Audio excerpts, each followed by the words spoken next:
भविष्य में, क्योंकि हमारे साथ संजय चौहान जी भी बैठे हैं जो समाजवादी पार्टी से चुनाव लड़े थे। भारतीय जनता पार्टी ने बेईमानी न की होती तो आज वो सांसद होते। इसी तरह महान दल के भी हमारे लोग साथ हैं, केशव देव मौर्य जी, और लगातार पार्टी का प्रयास होगा कि लोगों को जोड़ा जाए, लोगों को जगह दी जाए। आने वाले समय में जो चुनाव होने जा रहा है वो न केवल उत्तर प्रदेश का चुनाव होगा बल्कि देश की राजनीति के का भी भविष्य तय करेगा उत्तर प्रदेश। राज्यसभा की 8 सीटों पे आज भारतीय जनता पार्टी के प्रत्याशी नामांकन करते हैं। 9 सीटें उन्होंने पहले दावा किया था कि हम जीतेंगे। हम बीएसपी ने भी एक प्रत्याशी खड़ा करने का काम किया। चर्चा यह है कि अंदर खाने बीजेपी और बीएसपी का ये टैक्स हो रहा है कि वो चुनाव जिताने का काम करेंगे। अभी 3 बजे तक आपको और हमको सबको इंतजार करना चाहिए।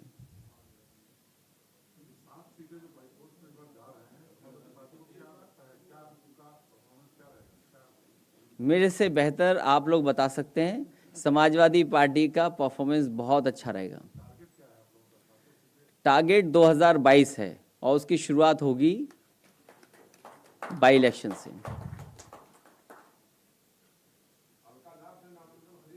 तो मैं कह रहा हूं आपको इंतजार करना चाहिए 3 बजे तक का।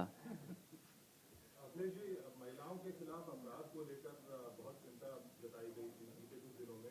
आज एक बहुत ही हिलाने वाली घटना बल्लभगढ़ से रिपोर्ट की जा रही है जहां 20 साल की लड़की को खुलेआम गोली मार दी जाती है। तो चाहे यूपी की बात हो चाहे हरियाणा की हो, महिलाओं को लेकर, लड़कियों को लेकर, सुरक्षा को लेकर आप क्या कहेंगे, किसकी चिंता है? सरकारों को अपनी जिम्मेदारी निभानी चाहिए। और जहां उत्तर प्रदेश का सवाल है, उत्तर प्रदेश में सरकार की कानून व्यवस्था पूरी तरीके से ध्वस्त है। मुझे वो समय याद है कि जब सबसे बड़े कोर्ट ने ये कहा कि 1090 जैसी सुविधा हर प्रदेश में होनी चाहिए, या जिस तरह का रिस्पांस सिस्टम डायल 100 बना था आज 112 है।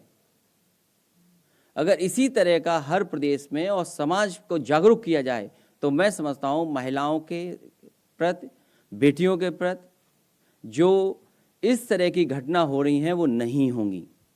और जब सरकार उत्तर प्रदेश की ऐसी है जो आंकड़े छिपाती हो, वो मानने को तैयार ही ना हो किसी चीज के लिए, तो उत्तर प्रदेश सरकार से क्या उम्मीद करोगे? और एक घटना नहीं, उत्तर प्रदेश में न जाने कितनी घटनाएं हमने और आपने देखी हैं जिसमें सरकार ने जो सरकार की जिम्मेदारी थी निभानी चाहिए थी वो निभाई नहीं है।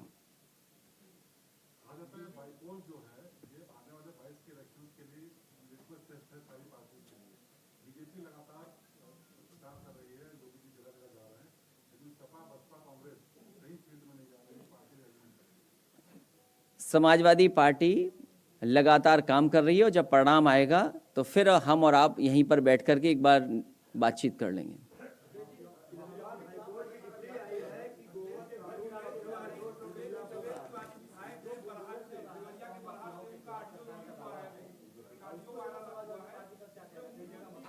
देखो, अगर 2-3 लोग एक साथ बोलेंगे तो कैसे सुन पाऊंगा मैं?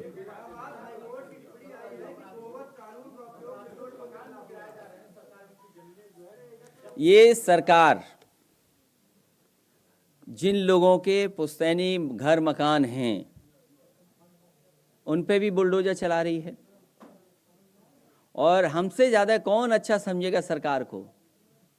हमारा अपना घर, मुझे अपने आप खुद एफिडेविट देना पड़ा कि हम घर नहीं बनवा सकते।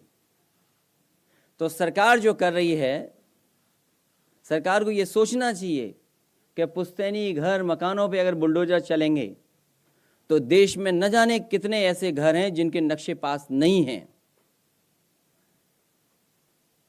और सरकार अपना भी तो देखे कि अपना नक्शा पास कराया है सरकार ने कि नहीं कराया है।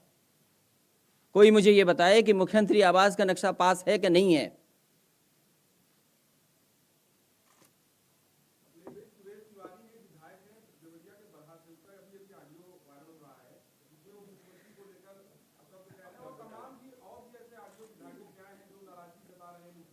ये विधायक टेक्नोलॉजी को नहीं समझते होंगे, इसलिए सब कुछ बोल गए।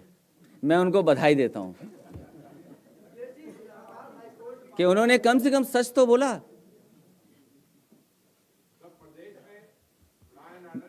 मैं